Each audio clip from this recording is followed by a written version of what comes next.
Hello, everyone, and welcome to our webinar, Leading Global Initiatives, Succeeding in the New World of Work. My name is Dheeraj, and I am the moderator of this webinar on behalf of Prep Advisor. Our speaker today is Dr. Karina Jensen, author of the book Leading Global Innovation and professor at NEOMA Business School. We will be later joined by Madame Kathleen Boubet, also from NEOMA's admissions team, for the Q&A session at the end of the webinar, so you can ask your questions related to getting admitted to this triple accredited executive MBA that Dr. Jensen is teaching at as well. Karina will elaborate on the new competencies required for orchestrating innovation in a culturally diverse and digitally connected environment that we're living in right now.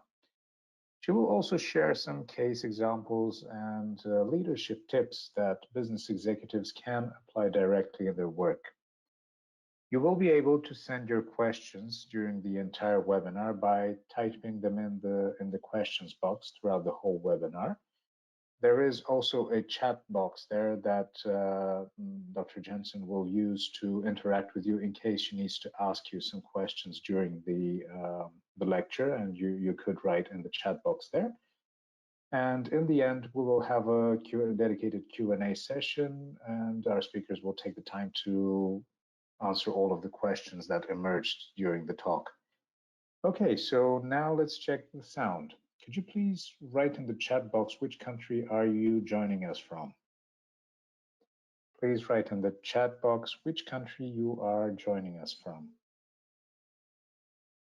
Perfect. Thank you very much. I see that most of the people can hear us, see us well. In case someone is not able to hear or see us, we will be in close contact with them really soon. And now I would like to present you Professor Jensen, logging in from Paris. Hello, Karina. Hello, everyone. Bonjour à tous. It's a pleasure to be here and to present on the topic of leading global initiatives and succeeding in the new world of work. And so if we look at our world today, as we know, very dynamic, evolving, it's global, it's digital, it's interconnected. And we're currently facing very dynamic and evolving times, looking at the pandemic crisis, but beyond, we're looking at a world that's rapidly changing and one that still depends a lot on collaboration and innovation.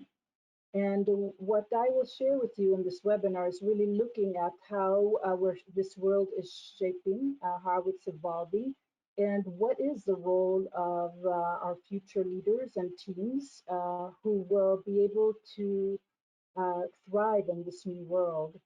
And my inspiration comes from my career from Silicon Valley, from launching global products in Silicon Valley to the academic world, and looking at how leaders in the field are launching global initiatives and managing with cross-cultural and cross-disciplinary teams. I've been fascinated with this my whole career. So how do we collaborate? And typically what you'll find in the field and is a story that I'll share with you. You'll typically find the global leader, who's excited to launch the new initiative and wants to change the world. And what happens often is that that global leader will sit at headquarters or sit at the office and with a few key strategists and come up with a global plan and then push it out to the world and to the teams around the world and throughout Europe, Africa, Middle East, and Asia, Pacific, North America, South America. It goes around the world, and thinking that it's going to be embraced and everybody will celebrate this global plan. And often what happens is that there's big frustration around the world. Many are protesting, or few are asking questions. Others are saying, what is this? This won't work for my market, or why didn't you ask me? where is my knowledge and my expertise in this? And so what happens then is that it's difficult to align the teams, to connect with those local customers and markets, and the project often is slowed down, or it may be slow to market, or it may not connect with those local customers or communities, and then performance goes down and sales plummet.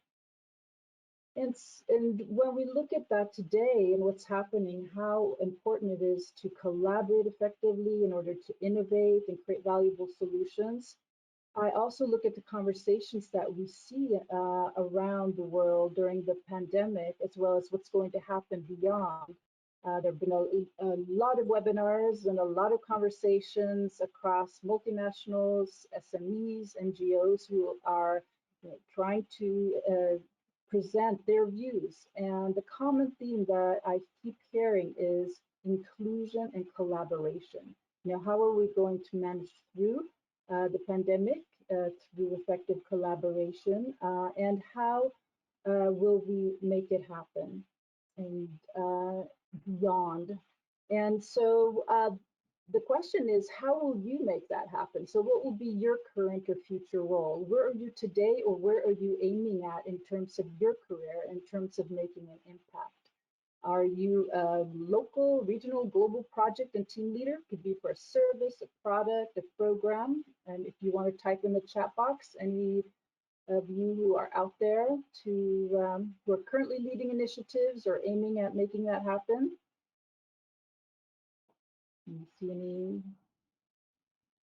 yeses, or see any out there? You. And then those of you who are leading change or helping coach or influence change, maybe those of you who are involved in the human capital development, human resources, learning, leadership, organizational development and change, those of you who are really guiding these transformations right now and there to help provide a successful, ensure a successful transformation. So we have anybody out there who is in this group? We have a few of the guides or change makers out there. And then the other area would be those of you who are educators and trainers, who may be working on that side, online or live, looking at how to help develop skills and the talent that's out there currently.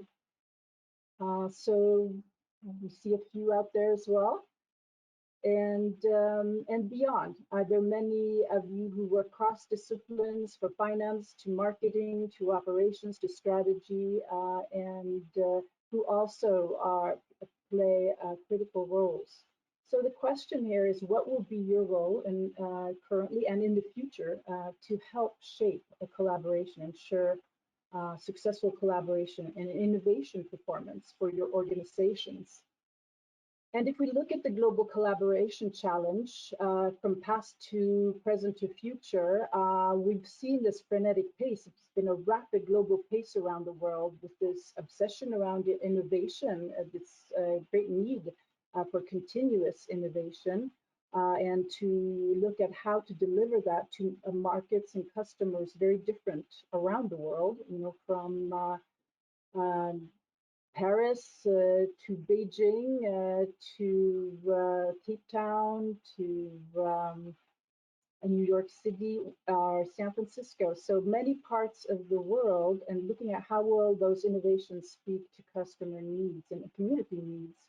And then looking at the same time, the growth potential. How are you growing your markets and your portfolio? And also ensuring timely delivery and a good fit between what you provide for the market and the customer. And then, of course, global competition. How are you keeping up? How are you differentiating your offering, whether it be a product, service, or program?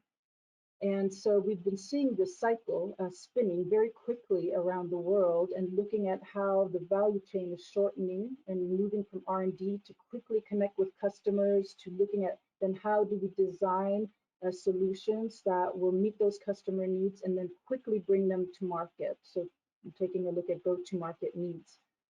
And more, what we see now and in the future is taking a good look at how will that value chain be impacted, and what will be the role of the leader, the manager, the team, and the organization, and ensuring an effective or a successful global network. How do you tap into the collective intelligence of your teams around the world and respond to these changing needs?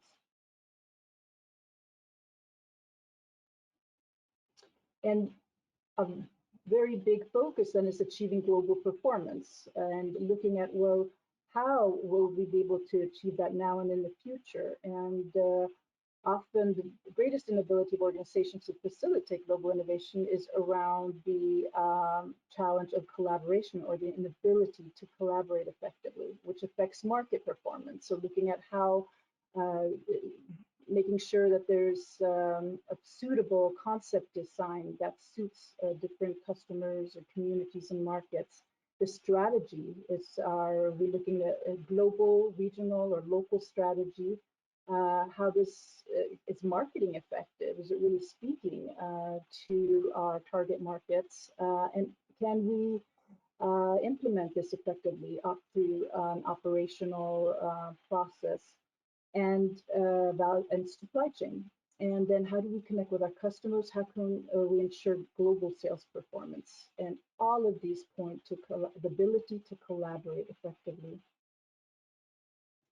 And so the question then becomes is how the challenge of collaboration. And what I found through my research are 4 critical areas that are most challenging to organizations and continue to be throughout my studies. And number 1 is trust building. And we're talking about cross-cultural, cross-disciplinary teams. Number 1 is trust building, which is probably no surprise to you.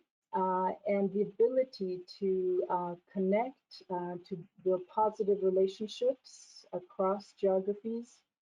The second area is team participation. How can you ensure engagement of every team member, no matter where they're located? The third area, interactive dialogue. How to ensure knowledge sharing, that every voice is heard, and so that you can learn from team members. And then the fourth area is then how to ensure understanding and support of the global strategy, so that everyone has a common vision and they know what their roles are and how they can effectively implement strategy. And the majority that I found, the majority of the challenge is around culture. It's always a predictive element of global teamwork. And if you look at new competencies today, at the most recent report from the MIT Sloan Management Review, or global study on digital leadership, only 9% agree that organizations have leaders with the skills needed to thrive in a digital economy. And that report also pointed to the need to develop new skills around project-driven and team-driven business. More and more, as we're building global networks and local ecosystems, it's about project and team-driven systems. And you see this at Deloitte Global Human Capital. It's a study from a few years ago, but it really points to what we're seeing today, this evolution of highly empowered teams and new, younger, more globally diverse leadership, a generation who are very project and team-driven.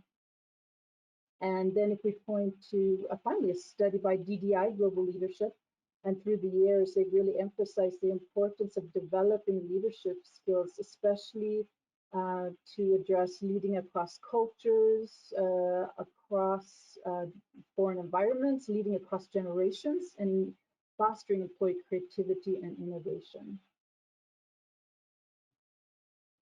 So this brings us to the question, how can you facilitate innovation and collaboration in a global and digitally connected environment? And this is a question that I've been pondering on for years, since my days in industry in Silicon Valley, but also, and as well as the last decade in researching this with leaders in the field And I've spent a decade interviewing leaders and observing, and over 200 plus leaders in 45 multinational firms across geographies and regions who are based in multinationals based in Asia, Europe, and North America to look at what are the similarities, what are the differences, what do we need to know in this complex environment, which is really what we're facing today. And so I'm going to share some takeaways or some discoveries that may help you in launching your global initiatives. And what I've found is really three success levers. So in studying this for the last decade and studying many leading companies as well as leaders, I found that there are three success levers, and which I call a global readiness framework. And so as we see as the world's becoming more project and team driven, as you're launching global initiatives, whether they be products, services, or programs, we're looking at a continuous cycle. So every leader will be looking at how do I initiate this successfully in the creation stage? How do I inspire others? To how do I build an effective or develop an effective strategy through the planning stage, and then validate that with the market, with customers, with local teams. How do I build a sound business case across the world? And then bring that to market. How do I ensure effective marketing and sales strategies to ensure that we can achieve high performance in a big success around the world? And so there are three levers that drive that I've found that all of these leaders and multinational organizations have in common. The first is vision, and being able to really build an inclusive vision that everyone is inspired by.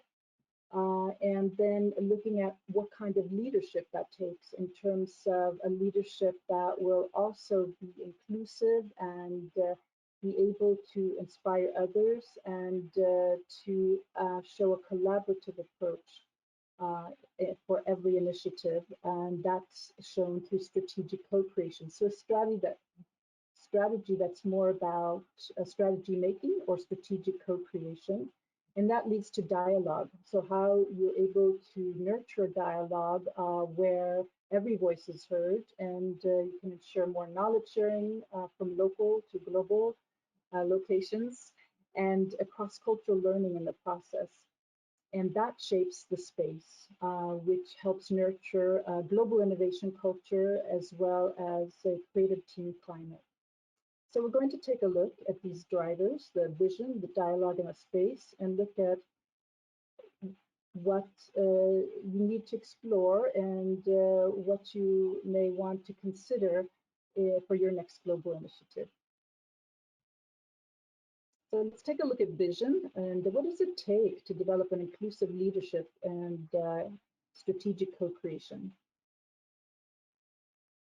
So if we look at the global leadership journey today, it consists of several layers. And if we look at the core, we have your leadership values and models, and there are numerous models there. And I won't go through all of them since we have a short masterclass today.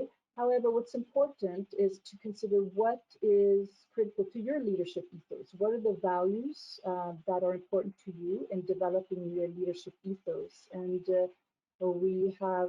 there are many models out there that have moved from behavioral to situational based that now speak to more transformational leadership models, and looking at how they're truth driven, values driven, servant driven.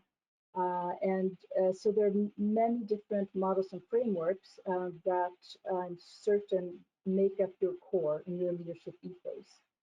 And in moving forward with global initiatives, what you often find is that your team members or peers will share, will have cultural differences in how they've developed their leadership view and ethos. And often we'll look at the cultural dimensions as we learn or study cultural differences, which is the oldest framework that has been around for many decades, looking at what are the cultural differences in terms of country ranks and how do our cultures measure across time and space, and looking at hierarchy and relationships.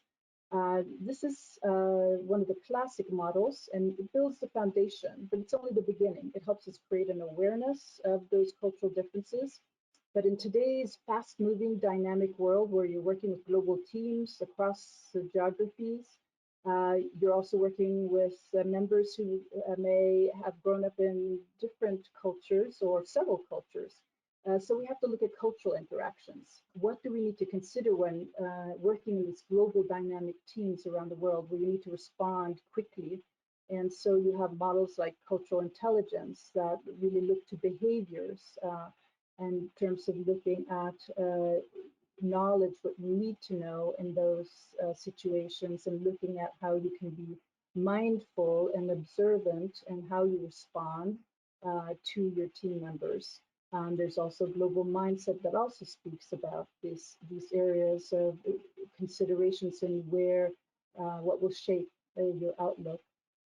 And finally, what brings us forward today is really the global business context. What we need to take a closer look at is how are we going to bring this to your particular context, how you're innovating and collaborating within your organization, especially one that's digitally connected and also global, multicultural. And this is so important to take a closer look at this area, especially as we're evolving into this changing business environment. And if we look at the Global Leadership Challenge, then as I mentioned, the global mindset competencies have spoken a lot about intellectual capital, what you need to develop, your global business outlook or savvy, and your cognitive knowledge and outlook as you travel around the world, as you immerse yourself in different cultures. The psychological capital, looking at that appreciation for diversity and ability to take risks. And social capital, how are you showing cultural empathy? How are you developing interpersonal relationships across cultures? And there I'd like to also quickly refer to global leadership agility. And so the previous one, global mindset, has been developed by Javidan and their colleagues over the last decade or two. The global leadership agility model has been developed by Mosnevsky and Di Stefano.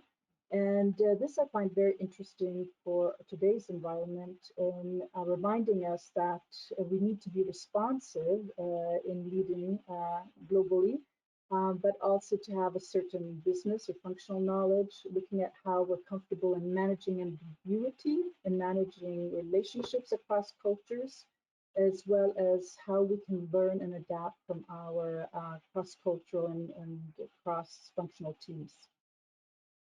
So that takes us to the framework and my research, which has been around leading global initiatives. So looking at this global business context and looking at what it takes for leaders today to successfully launch a global initiative, and what are the leadership behaviors and skills that might require, that really is demanding today. So if we look at this continuous cycle, as you're launching initiatives across your portfolio, as you're looking at how to co-create and ideate and discover, the ideas that are most compelling and that are most important, and then moving through planning and validation and execution.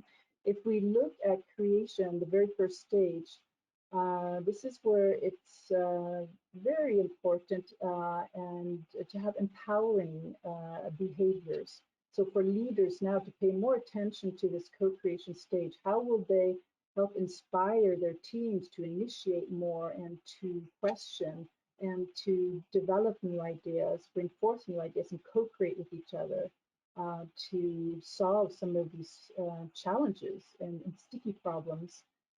And that's where the leader comes in, really to influence that process and to empower the team. Which leads us to the strategic planning phase, where the leader really needs to place more emphasis on inclusive behaviors and looking at how to move from strategy to strategic co-creation. and to bring in new knowledge that's important to that strategy and shaping it, staying close to the market and really ensuring local teams can share their knowledge as well as understanding local customers and markets. And that brings us to the validation phase where the leader's decision-making behaviors will be very important here, and the ability to integrate critical knowledge and data and making a sound decision for the global business case.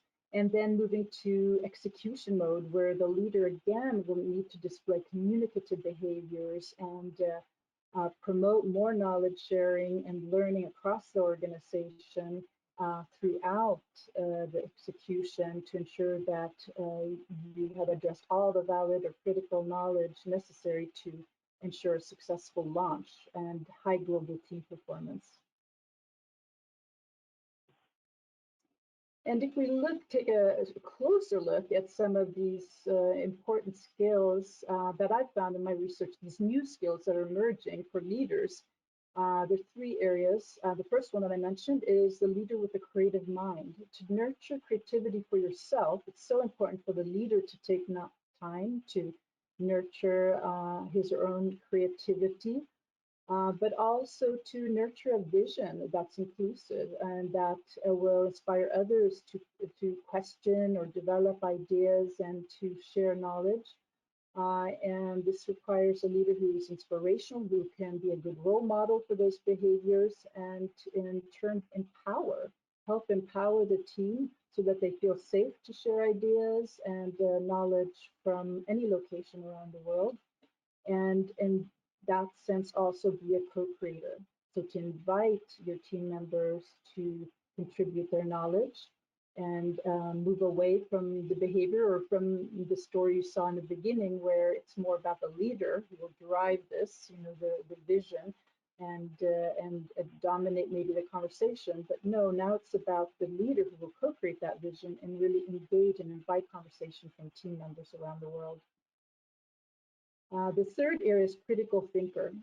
More and more leaders will need to rely on their critical thinking skills and analytical abilities, looking at what is important, what is the critical data knowledge we need to make this initiative successful, having a strategic or big picture view, more holistic understanding and the important elements to connect the dots, and to be a problem solver, to continuously question and look at where do we need to address any issues and where do we need important knowledge in order to ensure success for our global initiative. And then the third area is really looking at the collaborator and the leader who, again, will need to develop more and more behaviors and skills around collaboration. So showing inclusive behavior, ensuring that every voice is heard around the world, being communicative to ensure that that essential knowledge is shared, and being a learner to ensure that you can learn from every function in every culture, and having that excitement of learning and looking at how that can develop new opportunities for you and the team, and building relationships along the way. Important to make those connections and build positive relationships in order for the team to thrive.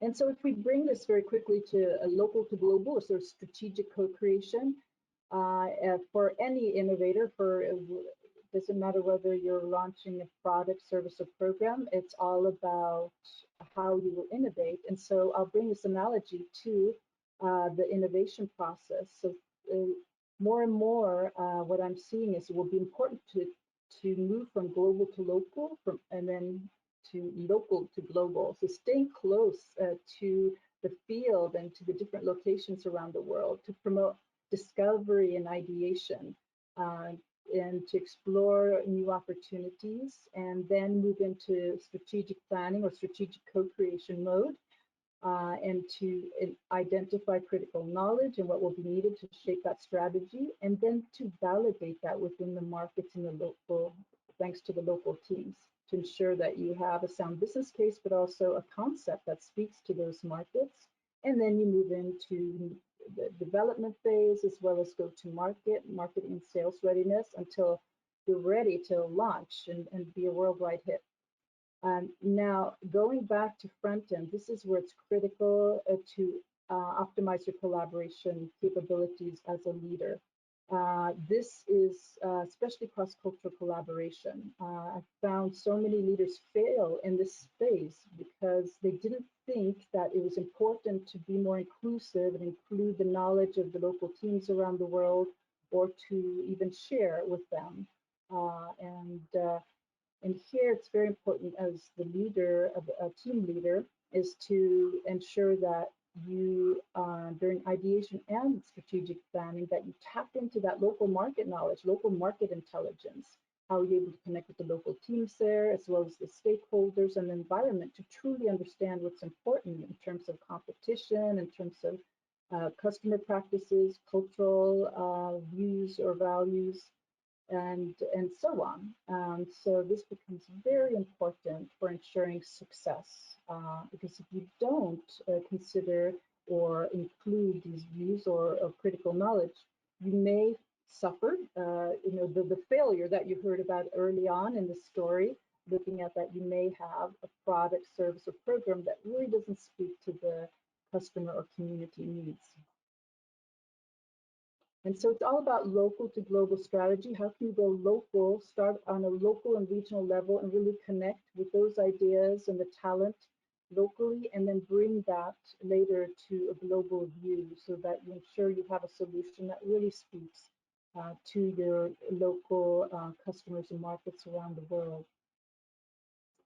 And so dialogue, so I'll quickly bring us into dialogue. We'll do a deep dive and take a look at why is it so important for leaders today to be knowledge facilitators and really ensure more knowledge sharing from teams as well as learning.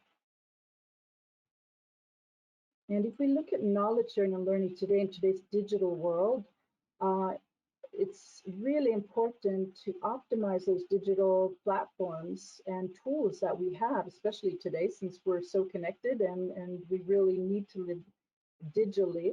And it's about social networking. So how do you optimize the platform and the tools to connect initially and create those conversations that later will transfer into knowledge sharing of ideas and opportunities, and then transform that into cross-cultural learning. And that takes a leader who's a knowledge facilitator, who understands how to optimize the platform and the technologies to connect local teams and customers, and then to diffuse that and ensure that that's shared globally across the platform. Building an interactive workflows throughout your project process. What are ways that you can connect with the teams and customers using collaborative tools, or either live forums or online communities. And then there's spontaneous sharing too, in order to connect with local team members. So it's all about collaborative dialogue. So looking at what I found in all of my research, it's very simple, really. One thing that is true across all cultures is how well a leader can listen and how that leader responds in order to create an inclusive dialogue. And when I say listen, what I've found in my research is really leaders who can actively listen, truly listen to their teams and recognize their knowledge and ask and invite them to share their ideas or feedback. This is appreciated a lot from teams around the world. But it's not just about listening. You can be a wonderful listener. However, if you walk away from that dialogue or conversation and you never deliver on what you promised or an idea that was voiced to you, then you're going to start breaking the trust of your team members. So it's about being a great listener, but also how you respond. What are your team members saying? What kind of resources do they need in their country or their market? What kind of ideas do they have? How can you support them? How can you help them or empower them? One story that I'd like to share from my field research, which really demonstrates this, is a regional or local manager in Asia. I was doing some research there, was based in Vietnam, and I had asked him, how do you feel that you can be more empowered or connect locally or any globally to the multinational that he belonged to or his subsidiary belonged to. I said, what do you think would be a good solution, and what would be your greatest need? And he said, to be honest, it's really if I could be recognized for my ideas, if the leaders in my organization could listen to me and allow me to implement some initiatives in my own country, but even globally, if I could contribute and be of value to a global initiative, this would, for me, be the greatest wish and such, great honor, and I would be the biggest reward. So it really wasn't about the bonus or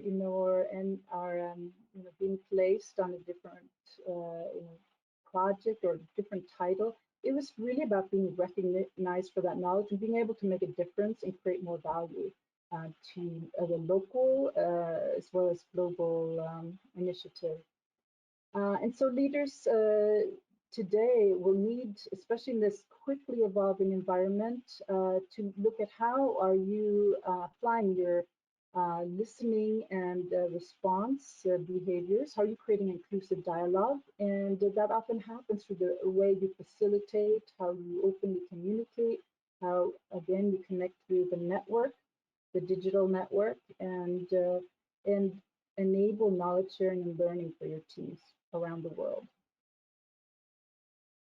And that brings us to the last lever, space. So how to shape a global innovation culture and a creative team climate. And if we look today, what I've found in my research, that a lot of organizations, especially multinational organizations, are striving towards creating a global innovation culture. It's so important that everybody across the organization shares that spirit, that creative and entrepreneurial spirit, as well as for the team in order to shape a successful team climate. And I found there are three values that those organizations share, those who were most successful. And one is cultural empathy, that today, in terms of optimizing the talent worldwide, it's ensuring that, again, that the company is project and team driven, but that their global teams and they're culturally diverse, that those team members represent consumers or customers around the world. And that there's an appreciation of that within the organization, so of that cultural knowledge and diversity.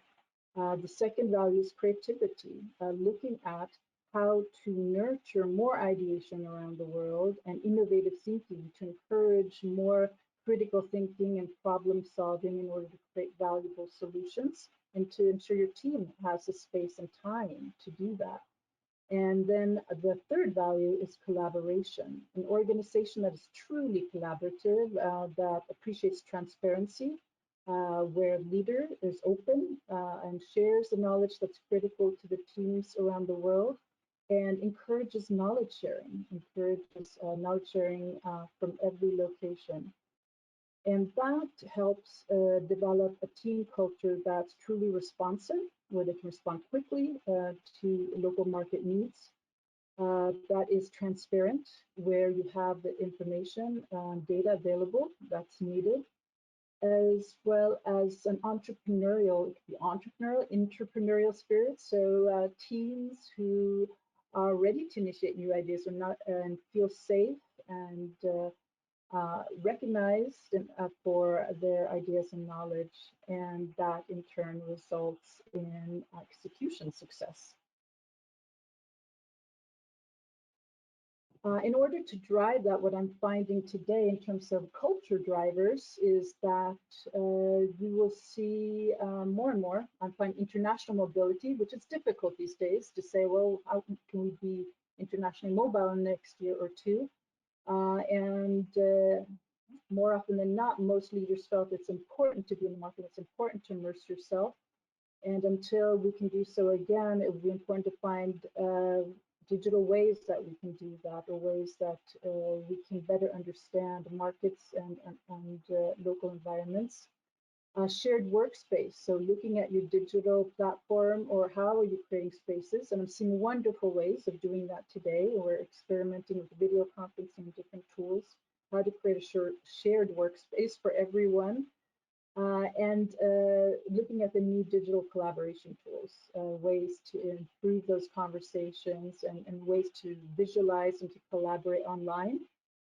And then looking at the global project process that you design. How do you ensure that you have an effective process, but also dialogue built into that process? And again, going back to shaping a multicultural mindset. We can say you have a global mindset, but it's really about having a multicultural mindset and having cultural empathy and looking to understand diverse markets and customers and employees around the world. And that will involve, as we see right now, is looking at how do we shape those modes of communication. Live meetings have always been most effective when you're going to launch a new initiative in order to ensure a shared vision and in order to ensure everybody has the same understanding of the global strategy. So to look at how can we promote that now digitally as well through project portals, so everybody has access to the same information through video conferencing tools, with creative ways that we can connect and interact with team members around the world, as well as instant messaging and many others. What will be important is to look at how you manage distance with virtual teams and looking at both the social design and the IT design in that process. Because we have a proliferation of technologies. I know all of us are zoomed out or zombied out online, many complaining that we're just spending way too much time online and we have too many choices. And so it'll be important for you as a team leader to think about how can we design a good social process that will ensure that everyone embraces the same technology, they're comfortable with it, and it's enjoyable, they can engage. And then to perhaps have 3 areas where the team can unify or collaborate. And that's really looking at communication tool, one communication tool that works well for everybody, one collaboration tool, and then a project management tool. Are good ways to manage that across the organization. And the tools are many. I'm sure you have your favorites. I've only listed a few here, and I've listed them again around team communication, as well as visual collaboration and project management. And I'm sure that we have so many available to us today, and so it's really about trying to select those that are most effective and that are most embraced by the team. So I conclude, I'm going to kind of finalize here and ask you, are you global launch ready? Is everybody, I don't know if we see any yeses yet in the chat box. I'm going to share just a few cases. I know we're nearing the end, so I'm going to quickly share a few cases of organizations that are inspirational, making it happen, who are launching global initiatives in inclusive ways, and again, looking to the vision, how to inspire that inclusive vision and dialogue, as well as shaping the space. Philips is an organization that has impressed me a lot in how they approach creation as well as strategic co-creation. So what they will do is, for those of you, I'm sure everybody's familiar with the Philips, the multinational firm is based in Netherlands, but they say they're a global company. They're based everywhere, who have produced everything from healthcare, lifestyle products to lighting. And they have an approach where they will train their leaders on their own design thinking methodology. So it's their own proprietary methodology. Leaders are trained on this from the start, and then they're encouraged to go out to the regions and develop co-creation sessions with their teams around the world so that they can invite conversation, invite ideas, and ensure that they develop a concept that really speaks to local customer needs around the world. Airbnb is based in San Francisco, and I'm sure many of you have used their lodging options around the world. They have an interesting way to connect everyone, the teams around the world, to local customer knowledge. And so what they will do is through their virtual team meetings, will share local customer stories with everyone so that in a sense they can virtually immerse themselves, learn about those local customers through their team members and start looking at connecting the dots or looking at similarities and differences in how customers use their services. Essilor, based here in Paris, is another multinational firm focused on optics or visual healthcare. And they have really developed a focus on collaboration as their corporate value and really ensure that that's embodied for every team around the world and helped ensure knowledge sharing, ideation online, as well as in live environments for every initiative that they launch.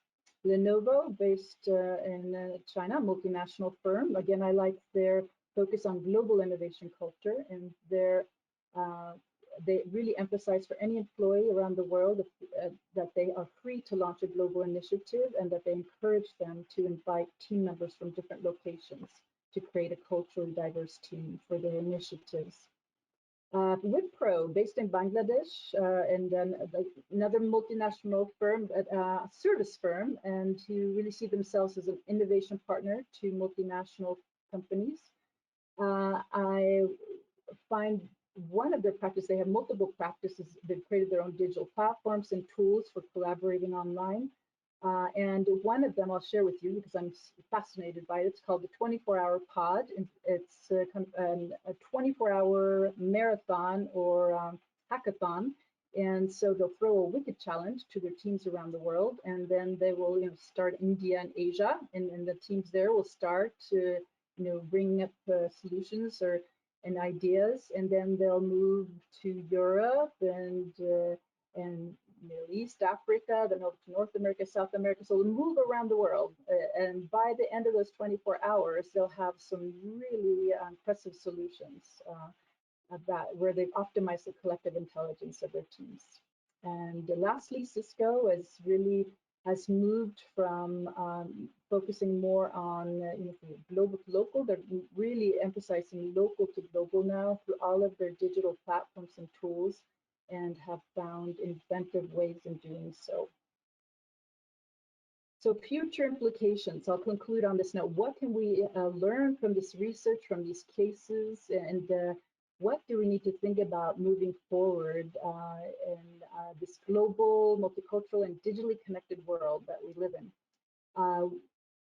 Firstly, it will be very important for global and local leaders to really apply these skills as knowledge facilitators and innovation orchestrators. I think that this will really be the emerging role for leaders now in our changing environment.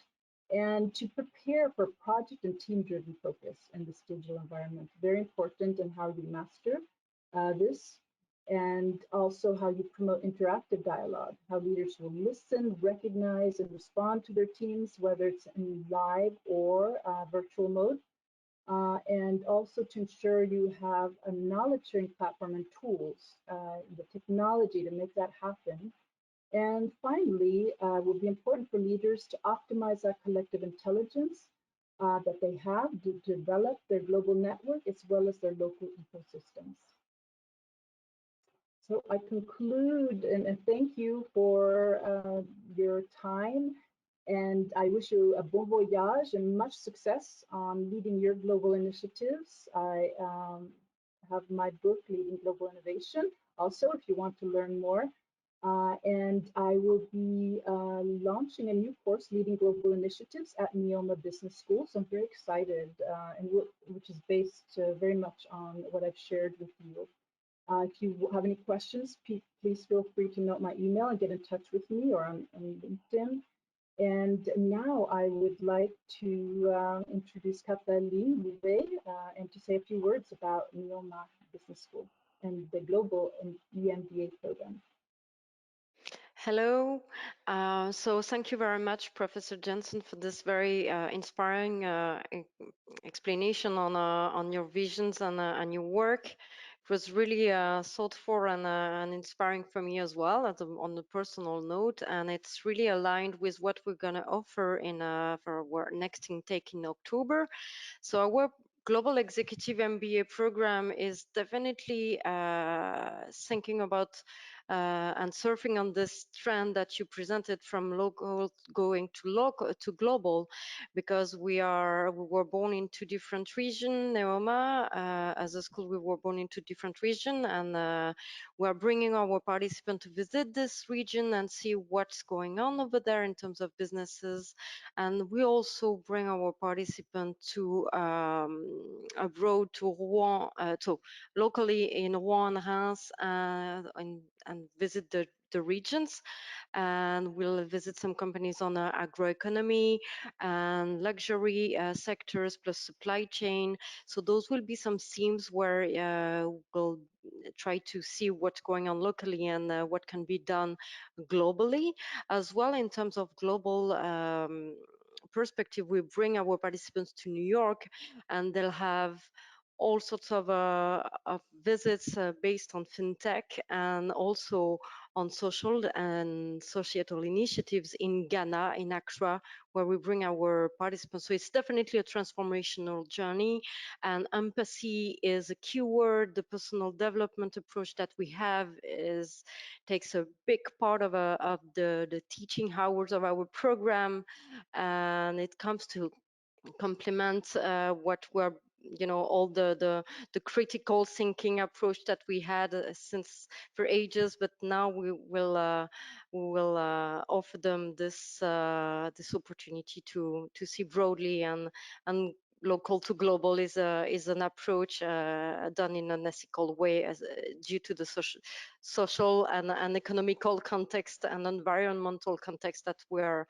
facing at the moment. So maybe we can just move on to our next slide, just to show you that if you're interested to be in touch with our admission team, especially my colleague Virginie Benoit and I would be really happy to exchange with you on your profile, and you can write to us to the following email address: emba.admissions@neomabs.fr, and become inspiring leader through the global perspective that we're offering you to study during this journey. Thank you. Great. I think now we can, Dheeraj, thank you very much. For this great presentation to both of you. It was a pleasure for me to, and for our participants to listen to those interesting perspectives that Karina managed to present to us. And now it's time for the questions. And I would like to prompt everyone that was listening to put all of their questions in the Q&A section of your navigation there. If you are joining us via mobile, there's a question mark. When you tap on it, you will get an option to write down your question. You can ask both questions to Karina on the content of the sample lecture that she just concluded, and also some questions to Katalin for the admissions process to NEOMA Business School, since it is quite an interesting executive MBA program based in Paris, and has study trips around the world, which is quite interesting for anyone considering an executive MBA program while working.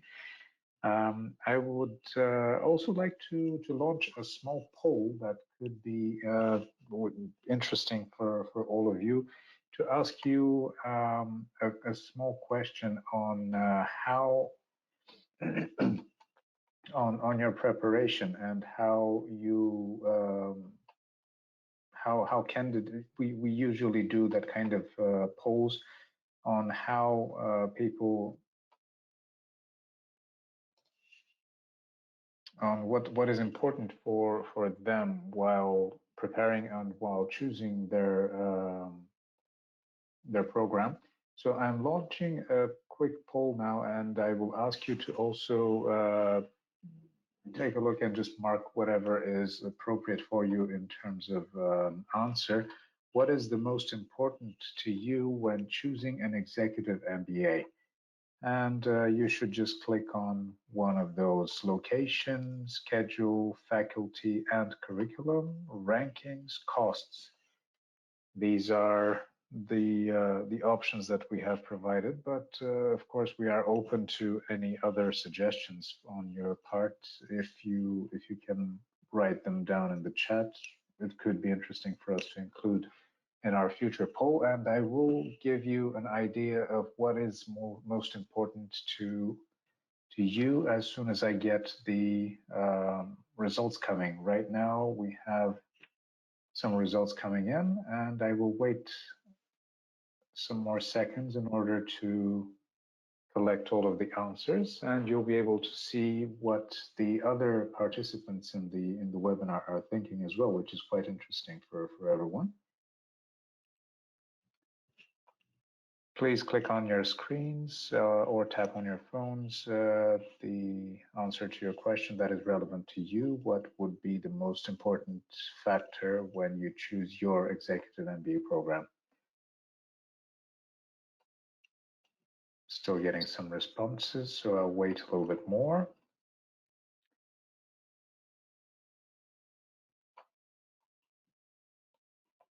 Okay, I think that we're almost ready, and I am now closing the poll, and we'll give you the results. Sharing the results right now. So for most of the people, faculty and curriculum is key to choosing their EMBA program, which is quite normal, because in the end, this is what makes the difference between one school and the other. Rankings, of course, are something that people are looking at, which is also normal because rankings are there for a reason. They do consider a lot of factors, even though they are some kind of an indication of quality. The personal element, in my mind, is also something that one should consider, because rankings are they are pretty general. They are for a global audience. So what could be interesting and appropriate for you personally could be something else. So that's why rankings are something to be considered, but not religiously. Costs, of course, is a big deal of the decision-making process. Location, of course, and the schedule is less important, because most of the executive programs, in any case, are flexible to somehow go in between working. Thank you very much for your answers. Right now, I will ask you to give us some ideas of your questions to Karina and to Katalin regarding the admissions to NEOMA Business School or to the lecture that we just listened. I'm waiting for some questions. So we have a question here. Do you have an example of a global initiatives at NEOMA? Maybe that's a question to Katalin. Can you repeat the question, please? Do you have an example of global initiatives at NEOMA? In terms of global initiatives,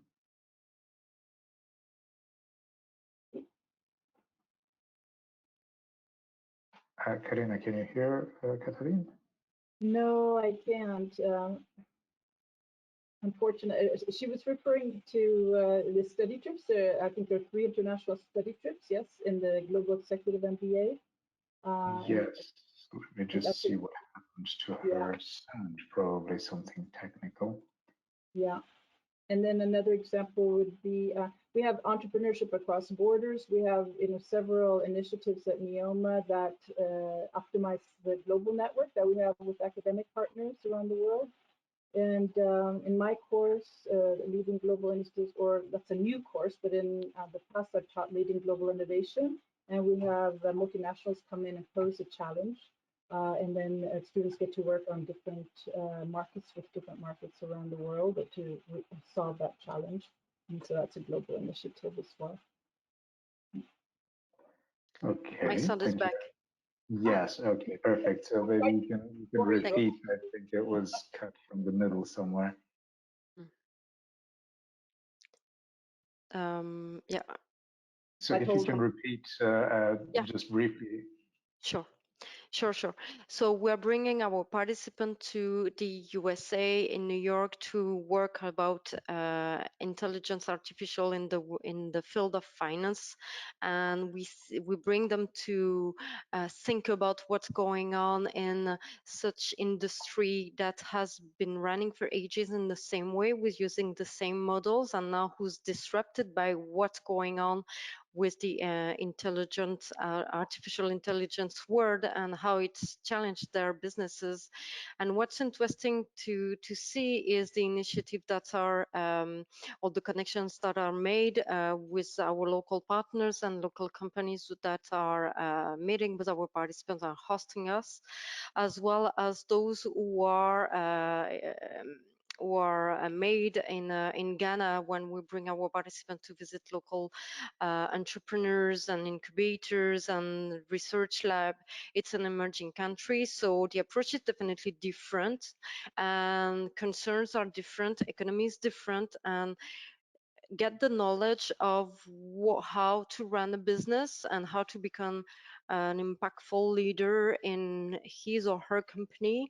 Each participant will have to challenge their own company on the challenges they will see and foresee in their own company based on the experience they'll have in their during those experiences. So those are the global initiative that we're taking. Great, thank you. We already have some questions coming in, and I will direct the next one to Katarina, and we have later on one for Karina regarding the lecture. Irina is asking us, can you give us some examples of innovation projects students are involved in during their course of study? Innovation projects. So they're actually innovation. It's all about innovation nowadays. So we're building the future of work through the way we are displaying our classes during this program. So the approach of our participants that our participants receive is led by innovative projects. All the courses are reviewed by our academic director, who carefully check with our professors how to build up a course that's aligned with what's going on in the world for the moment. And you see that the world is totally changing, and the economy will be impacted by what's going on. So we are thinking of bring them some classes to work on, bring them to classes like design thinking, like customer centricity, and it's all about innovation, how to think before it happens and how to build up the best strategy before, for example, if you have a project to launch, before it goes to market, and not fail, because fail is good when you're an entrepreneur, that you learn about your failure, but it's better if you learn fast, because you learn fast and then you can grow fast when you're on the market. So I hope that answered the question. Otherwise I can complete with different details. Yes, indeed. It's quite important to be innovative, and it's also even more important sometimes to be agile, so that you can shift directions as per the situation. Because a lot of people were thinking that something could happen, but I don't think anyone would be thinking that we would be under global lockdown. If I may, if yes. I may add, the way we did our program is organized, it's around 3 different ambitions that we have, and one is about change your mindset as a person, as a professional. So we have a whole set of courses that are related to this. The second one is more about critical thinking, so it's create value, and the third one is be bold and innovate. So all the innovation classes will be like kind of resumed during and displayed during this innovation period and section.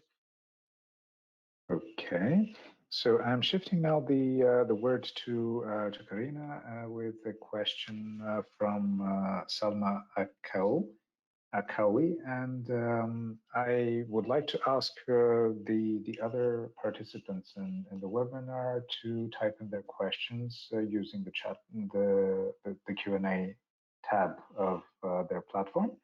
There's a question mark if you're joining us via mobile. Just tap on it and fire away your questions. We're here to answer them for you. Salma is asking, thank you for this interesting lecture. We feel sometimes some global companies that the initiatives you have mentioned are implemented in a mechanical way to show off things, but the spirit is not really there. Do you have any thoughts how we can really assess the global mindset of a company beyond geographical presence and diverse teams? Thanks, Selma. A good question. Yeah, I think that the question really leads to how do you build a global innovation culture, or what I sometimes call a multicultural innovation culture, and that needs to start with the organization and how it develops that climate, as I described in the culture, and the values within the organization, so that it doesn't become a showpiece, as you said, you know, that internally everybody feels that there's appreciation for cultural diversity, and that they really make an effort to ensure everybody's voice is heard, and that teams feel safe around the world, no matter where your location, that you feel safe to initiate ideas or and share knowledge. And so I would say it starts with culture, and this is where organizations need to pay a lot of attention these days, especially now that employees are feeling less secure, or they're, you know, and to develop, really go back to those values and look at how do we nurture more values around appreciation for our cross-culturally diverse workforce, our teams. How do we show that in through the teams themselves and the projects? And how do we ensure that their contribution is recognized? How do we ensure time for them to come up with more ideas? Right now, there is a lot of concern. So maybe people have ideas, or they have issues that could serve as problem-solving opportunities. And so that's around creating more of innovative thinking, encouraging everybody to come forward. And in that sense, then you're starting to develop that global innovation culture as cultural empathy. You know, everybody shows that appreciation and more creativity. Everybody feels safe and inspired. And then that you have more collaboration, that it's really driven by the collective wisdom where we can succeed, and not just one individual or few, you know, that will shine, but it's really through collective wisdom that will create more compelling and powerful solutions. And so I hope that addresses your question, but I think it's essential to start with the foundation. Definitely. We have another question here related to different cultures.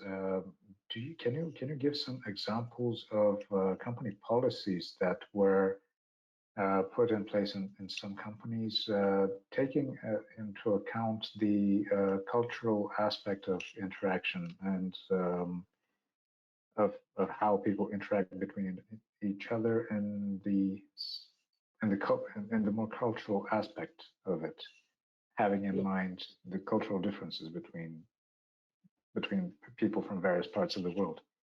Yeah.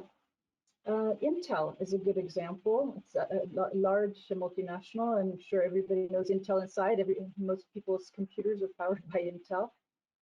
And I like their emphasis on diversity. They have diversity programs, and they emphasize the important role that cultural diversity plays within the organization. And they do that through different routines or practices. So they will have cultural celebrations, dinners, team dinners, you know, and a celebration like a week where team members and employees will share their culture and different customs and practices, so that everybody can immerse themselves or learn from their colleagues.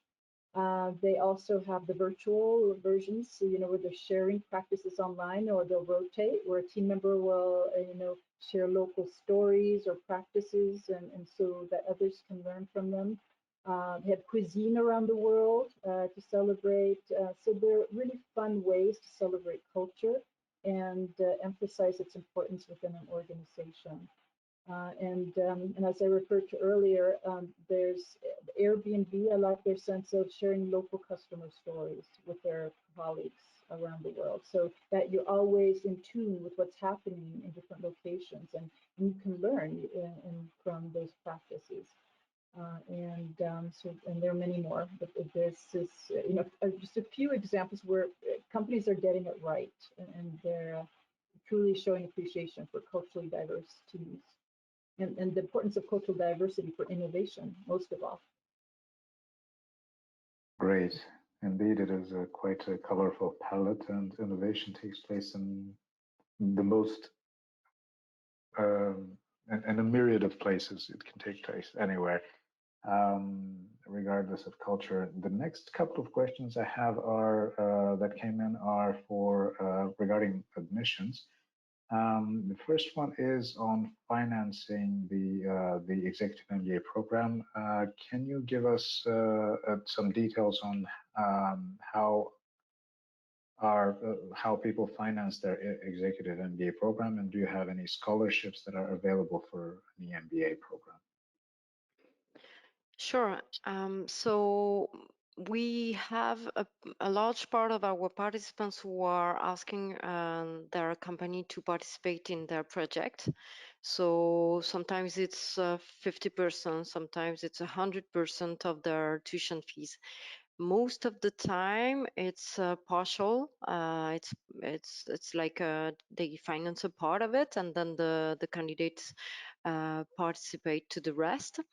Other than this, we have as well individuals who are asking for bank loans.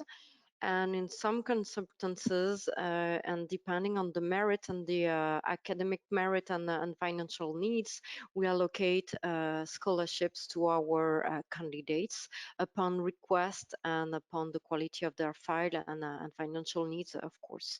And of course, you have on the slide this email address to whom you can write, and Virginie and I will be happy to answer and provide more details on the scholarship requests. Thank you. And we are approaching the final question. While I'm asking this final question, you have the opportunity to ask any last questions to our speakers. So the last question that I have for you for now is, what are the upcoming application deadlines for the EMBA program? And a little addition from me, maybe you can outline some of the more important phases of application and where to emphasize more on admission tests or on experience, like description, like CVs or application essays. I don't know what the process is. So maybe you can give us a highlight of which is the more important phase in Okay, applying. so I'll start with what's the most interesting. We do offer an early bird to the people who are joining this webinar. So of course, if you start your online application and have it done and ready by the end of the month of May, we will provide to those who will, to our applicants, the super early bird discount, which is quite interesting to benefit, especially when you're in a short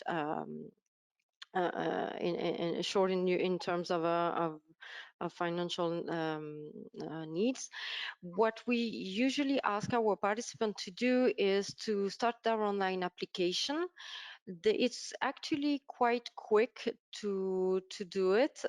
We ask essays, questions that are really targeting on their motivations, and we need to get the feel that our candidates have a strong strong desire to join our school and our program, and that they have to give us some examples of what were their success, either professional success and personal success as well, because doing an MBA is about realigning your real self as a professional, as a person, and align it to the desire you have in order to pursue your career.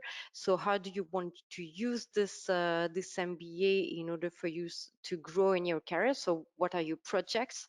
Where you come from is important. Your cultural background, your let's say in the industry where you grew up, in terms of like from a professional professional side, and then where you want to go is also important to us.